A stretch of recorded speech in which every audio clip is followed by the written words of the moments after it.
နှစ်ပေါင်း20ကြာပြီးတဲ့နောက်ချန်ပီယံလိဖိုင်နယ်ကိုပြန်လည်တက်လှမ်းလာနိုင်ခဲ့တဲ့အာဆင်နယ်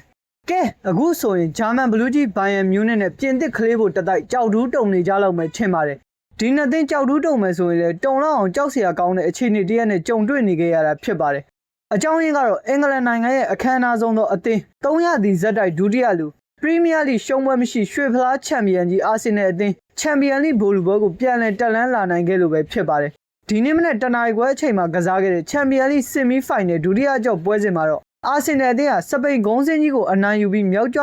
ဖြစ်နေခဲ့တဲ့အက်တလက်တီကိုမတ်ထရစ်အသင်းကိုအိမ်ဝဲအမ်မရိတ်စတေဒီယံအထိအလဲခေါ်ပြီးငါတို့ကချန်ပီယံလောင်းတွေကြွလို့ကြွေးကြော်ပြခဲ့ပါတယ်ဒီပွဲမှာအာဆင်နယ်တို့တကိုးမရှိနဲ့အနိုင်ရရှိခဲ့တာကြောင့်နှစ်ကြော်ပေါင်းရလဲ2ဂိုးဆိုတဲ့ရလက်နဲ့ချန်ပီယံလိဖိုင်နယ်မှာလာသမျှအသင်းကိုရိုက်ချဖို့စောင့်နေခဲ့ပြီဖြစ်ပါတယ်နှစ်သင်းပေါင်းဂိုးပေါက်တက်မှတ်မှု4ချိန်သာရှိခဲ့တဲ့ဒီပွဲစဉ်မှာတော့အာဆင်နယ်အသင်းအတွက်တလုံးတည်းသောအနိုင်ဂိုးကိုပွဲကစားချိန်44မိနစ်မှာဘူကာယိုဆာကာကသွင်းယူသွားပေးခဲ့ပါတယ်ဒါဟာအာဆင်နယ်အသင်းအတွက်2005-2006ခုနှစ်နောက်ပိုင်း20အကြာမှာချန်ပီယံလိဖိုင်နယ်ကိုပြန်လည်တက်လှမ်းလာနိုင်ခဲ့တာဖြစ်ပါတယ်ချန်ပီယံလိဖိုင်နယ်ပွဲစဉ်ကိုတော့ဒီလ30ရက်နေ့ည10:00နာရီခွဲအချိန်ဟန်ဂေရီနိုင်ငံဘူဒါပက်စ်မြို့ပုစကက်အရီနာအားကစားကွင်းကြီးမှာကျင်းပသွားမှာပဲဖြစ်ပါတယ်ကျွန်တော်ဗီဒီယိုလေးကိုကြိုက်နှစ်သက်တယ်ဆိုရင် channel လေးကို like follow subscribe လေးလုပ်သွားပေးကြပါဦးဗျကျေးဇူးတင်ပါတယ်